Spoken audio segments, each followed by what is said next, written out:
No, I was here. You were I was here.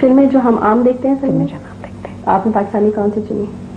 Pakistani میں دکھانا چاہ رہی تھی مٹھی بھر چاول. اچھا. لیکن اس کے ساتھ پرابلم یہ تھا کہ ایک تو 3 گھنٹے کی مووی ہے, اوپر سے مجھ سے بہت سارے گانے ہیں. اچھا. اور مارک ٹائی بھی بہت ہے, تو اور وہ سب ٹائٹلس نہیں ہیں اس کے. اچھا. تو میرے اسٹوڈنٹس تو سارے دیور آل امیرکن, ان کو تو اردو نہیں تھی, سب ٹائٹلنگ بھی نہیں تھی. تو میں نے پھر they are killing the horse, یہ مشتاق اختر کی ایک ڈاکیو ڈرامہ ہے, 45 منٹس کا, میں نے وہ دکھائی. اچھا. اس وقت افسوس ہوا کہ پاکستان کی فلم انڈسٹری ایسی فلمیں کیوں نہیں تیار کرتی جو باہر کے آڈینس کو, باہر کے ویورز کو بھی دکھائی جا سکے. ہم نے اس ایریا میں کوئی کام نہیں کیا. آپ انڈیا کی مثال لیں کہ وہ ان کا جو آرٹ موویز والا سلسلہ ہے وہ بالکل الگ ہے, فائنانس بائی دا گورنمنٹ, اور وہ ایک خاص ویورشپ ذہن میں رکھ کے اس کو تیار کرتے ہیں. وہ خسارے کا سودا, کمرشل فلموں کو تو بیٹ نہیں کر سکتے, لیکن وہ ایک طرح ان کا یہ کام, ان کا آرٹ, ان کے آرٹسٹ اپریشیٹ ہو رہا ہے, وہ تو چیزیں چل رہی ہیں نا باہر. ہمارے یہاں کوئی کام میرے خیال ہے آرٹ موویز ایز سچ نہیں بنتی, اور کم سے کم مجھے نہیں ملی, تو مجبوراً میں نے وہ دکھائی. میرا دل یہ چاہتا تھا کہ میں کو کوئی کمرشل اچھی انٹرٹیننگ, کیونکہ وہ تو بڑی سیڈ, بڑی سیریس مووی ہے, the one that I show over there. میں اس طرح کی کوئی چیز دکھانی چاہیے, اور یہ ایک بہت ہی بیسک تھیم سے ریلیٹڈ تھی, مٹھی بھر چاول, ایکسپلائٹیشن آف ویمن, کہ ایک راجندر سنگھ بیدی کی ناول پر انہوں نے بنایا تھا, ایک چادر میں علی سے, بہت اچھا اس کو سنگیتا نے ڈائریکٹ کیا تھا, اور ویری گڈ مووی, لیکن وہ میں نہیں دکھا سکی. پھر اس کے علاوہ میں نے باقی موویز جو تھیں, کمیلا, زوربا دا گریک, چائنیز کچھ موویز تھیں, یہ ہم نے پورے 7 موویز سلیکٹ کی تھی. پھر میں نے پاکستان, انڈیا اور بنگلہ دیش کی پولیٹیکل ہسٹری یہ میں نے پڑھائی. اس میں نے اس کورس میں تھوڑا سا میں نے شیئر کیا اپنے ساتھ, یہ کو ٹاٹ کورس تھا, اس میں 2 پروفیسرس اور تھے, تو مل کر ہم اکٹھے پڑھاتے تھے. اچھا جی. میرے لیے بالکل ایک نئی چیز تھی, میں 9 سال تک پڑھاتی رہی ہوں, ہمیشہ سولو فلائٹ, سولو پرفارمنس. وہاں یہ بھی تھا کہ آپ مل کر کیسے پڑھاتے, تو آپ کا اسسمنٹ آپ کے کولیگس بھی کرتے جاتے ہیں, آپ کے اسٹوڈنٹس بھی کرتے جاتے ہیں. اچھا. اسٹرکٹ ویجیلنس میں پڑھاتے ہیں, بہت اسٹرکٹ ویجیلنس میں پڑھاتے ہیں. You are being observed all the time. All the time, like a hawk. اچھا, یہ بتائیے اور کیا آپ کے انٹرسٹ ہے؟ میوزک. میوزک کون سا سنتی ہے؟ Semi classical. اچھا. اور وہ بھی زیادہ تر میں انسٹرومینٹل, کیونکہ میرے پاس اتنا وقت نہیں ہوتا, میرے پاس وقت کا بہت مسئلہ ہے, اتنے کام کرنے ہوتے ہیں. تو یہ کہ راگ اپنی پیور فارم میں, یا تھوڑے سے ہم جیسے لوگوں کے لیے جو ہماری ویسی انیشیشن نہیں ہے میوزک کی, جن کے لیے بنائے گئے, روی شنکر کا ستار چل رہا ہو, یا ولایت حسین خان یا امانت علی خان کی کوئی چیز چل رہی ہو, تو میرے لیے, میں سمجھتی ہوں کہ میرے لیے کام کرنا اور آسان ہو جاتا ہے. ریلیکس کرتا ہوں. Of course literature is all time passion. آپ نے پروین کافی ساری کتابیں بھی لکھی. وہ ایسا یوں ہے کہ کتابیں تو 4 ہیں, آپ جانتے ہیں, خوشبو, سطبر, کلامی, انکار. اس کا نام ماہ تمام ہے, اور اس میں 4 کتابیں. اب اس کا جو ہوم ایڈیشن ہے وہ بھی آ گیا. اچھا, آپ اپنا کوئی تازہ کلام اگر سنانا چاہیں, I'm sure viewers کو بڑا انتظار ہوگا. میں آپ کو یہ غزل کی کچھ یہ سناتی ہوں. حرف تازہ نئی خوشبو میں لکھا چاہتا ہے, باب ایک اور محبت کا کھلا چاہتا ہے. ایک لمحے کی توجہ نہیں حاصل اس کے, اور یہ دل کہ اسے حد سے سوا چاہتا ہے. ایک حجاب تہ اقرار ہے مانے, ورنہ کل کو معلوم ہے کیا دست سوا چاہتا ہے. ریت ہی ریت ہے اس دل میں مسافر میرے, اور یہ صحرا تیرا نقشے کفِ پا چاہتا ہے. رات کو مان لیا دل نے مقدر, لیکن رات کے ہاتھ پہ اب کوئی دیا چاہتا ہے. آخری شعر اس کا, تیرے پیمانے میں گردش نہیں باقی ساقی, اور تیری بزم سے اب کوئی